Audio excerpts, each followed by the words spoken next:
Welcome to Star Bios, the podcast where we delve into the fascinating lives of Hollywood's most iconic stars.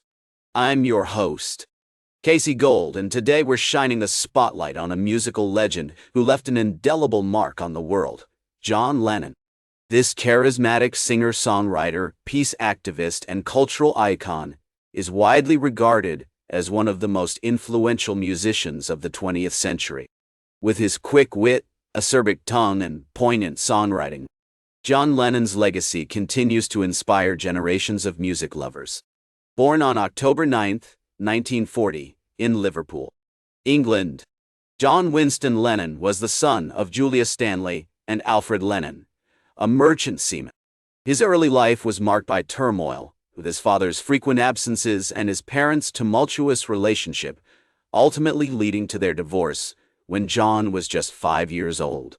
This unstable home environment would have a lasting impact on John's young life, shaping his personality and influencing his future relationships. As a child, John lived with his mother in the working-class neighborhood of Woolton Dyke, Liverpool, surrounded by the city's vibrant music scene and rich cultural heritage. The Liverpudlian accent, with its distinctive rhythms and cadences, would later become an integral part of John's songwriting style. His mother, Julia, encouraged his early interest in music, teaching him to play the banjo and introducing him to the works of Elvis Presley and Buddy Holly. John's family dynamics were complex and often fraught, with his parents' divorce leading to a strained relationship between John and his father. His mother's remarriage to John Dykins, a man John would later describe as a bit of a brute, only added to the tension.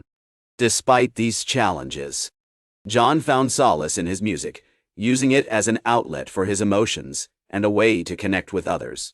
As a student at Dovedale Primary School, John was a curious and creative child, often getting into mischief with his friends.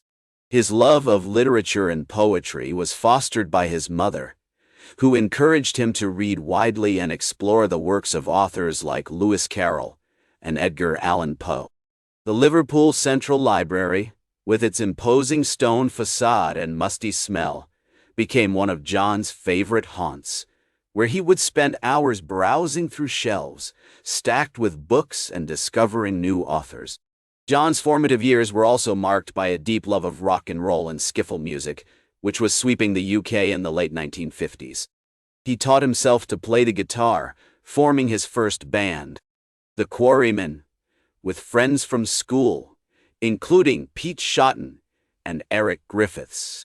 This was the spark that would ignite a lifelong passion for music and set him on the path to becoming one of the most influential musicians of all time.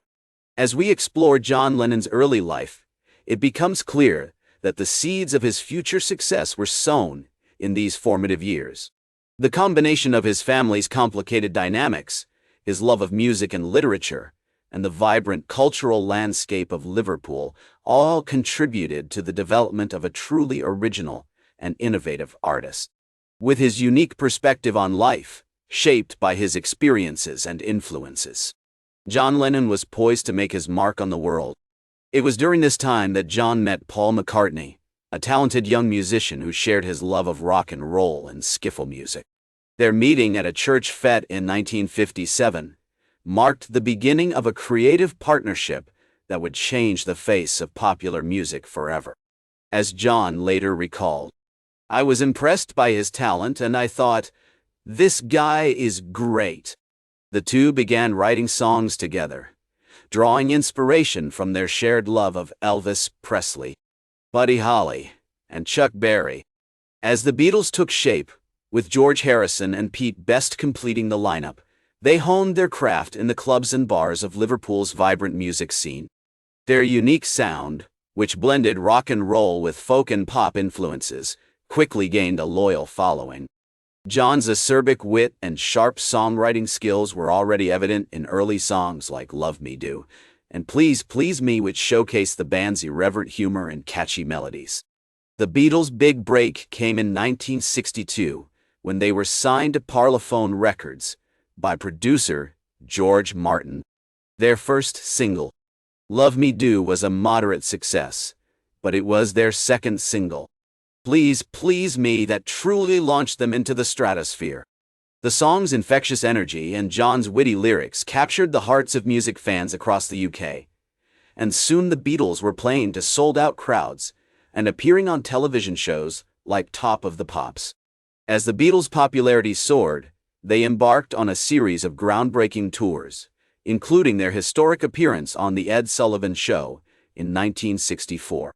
This iconic performance, watched by an estimated 73 million viewers, marked a watershed moment in American music history, introducing the Beatles to a vast new audience and paving the way for the British invasion. Throughout this period, John's songwriting continued to evolve, reflecting his growing interests in politics, social commentary, and experimental music. Songs like All You Need Is Love and Strawberry Fields forever showcased his innovative approach to lyrics and melody, while albums like Sgt. Pepper's Lonely Hearts, Club Band, and Revolver pushed the boundaries of studio recording and artistic expression. John's relationship with Yoko Ono, whom he met in 1966, also began to exert a significant influence on his music and art. As he later said, She was the one who opened my eyes to the fact that I didn't have to be just a musician. I could be an artist. Together they explored new forms of creative expression, from experimental music to avant-garde film and performance art. As we explore this pivotal period in John Lennon's life, it becomes clear that his remarkable rise to fame was driven by a combination of talent, hard work, and a willingness to take risks. With the Beatles, he created music that continues to inspire and influence new generations of artists and fans alike. The 1970s saw John Lennon embarking on a successful solo career, releasing critically acclaimed albums such as Plastic Ono Band and Imagine.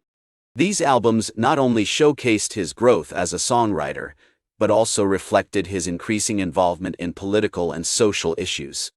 Songs like Give Peace a Chance and Power to the People became anthems for the anti-war movement and the struggle for human rights, demonstrating John's ability to craft music that was both personal and universally relatable.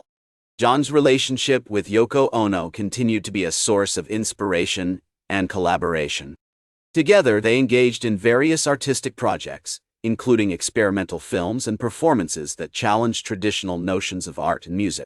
Their partnership also led to the formation of the Plastic Ono Band, which featured a rotating cast of musicians and reflected John's eclectic tastes and experimental approach to music.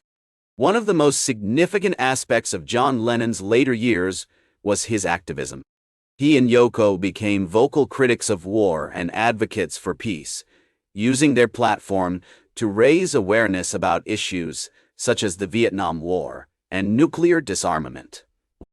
In 1969, they staged a series of bed-ins for peace, where they invited the press into their bedroom to discuss peace and promote their message of nonviolence. These events not only garnered significant media attention, but also cemented John's status as a leader in the anti-war movement. Despite his busy schedule, John remained committed to his family. He took a hiatus from music in the late 1970s to focus on raising his son Sean, whom he had with Yoko in 1975. This period allowed him to reconnect with his family and recharge his creative batteries. In 1980, he returned to music with the album Double Fantasy, which featured the hit single Starting Over. The album marked a triumphant return to form for John, blending his signature wit and melody with a newfound sense of maturity and introspection. Tragically, John Lennon's life was cut short on December 8, 1980, when he was assassinated outside his New York City apartment building. His death sent shockwaves around the world, prompting an outpouring of grief from fans and fellow musicians alike. In the years since his passing, John Lennon's legacy has only continued to grow, with his music remaining a source of inspiration for new generations of artists and fans. As we conclude our journey through the life of John Lennon, it's clear that his impact extends far beyond his remarkable music. He was a true original, a visionary who challenged convention and pushed boundaries in every aspect of his life. Through his art, activism, and unwavering commitment to peace and human rights, John Lennon left an indelible mark on the world. His legacy continues to inspire us today, reminding us of the power of music to transform and uplift us, and the importance of standing up for what we believe in, even in the face of adversity. Thank you for joining me on this journey through the fascinating life of John Lennon. That's all for today's Star Bios. Remember to like, share, and subscribe. And until next time, I'm Casey Gold, reminding you to keep shooting for the stars.